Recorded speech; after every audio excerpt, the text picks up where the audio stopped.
And there it is, a city that has to cope with the pressures of the 80s as well as the gifts and burdens of a unique history, and all under the watchful gaze of the entire world.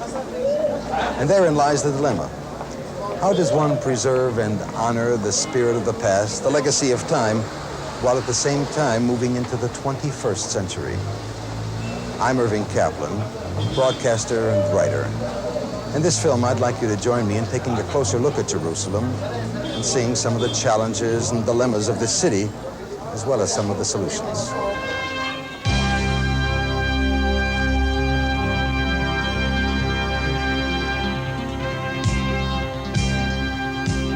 Historic Jerusalem is one of the world's great enclosed cities, owing a debt to Suleiman the Magnificent, who built these walls in the 16th century. The once defensive walls are now simply decorative.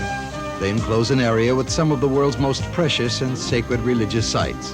They also serve as a backdrop to the old city's mixed population of Muslims, Jews, and Christians.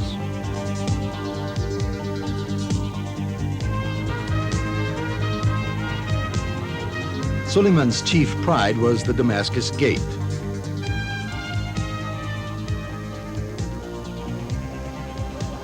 It was from here for hundreds of years that huge caravans set out for Constantinople in the north. Today it serves as the main entrance to the Muslim quarter. Its beauty can be seen in this old print, but during the course of time its magnificence sadly diminished. For years, parking lots, taxis, and refuse cluttered the approach. Instead of entering a city of peace, one seemed to be entering Bedlam.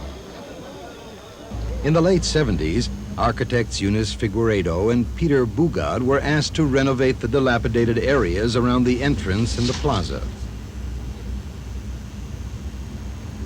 The work took 3 years and was completed in 1984.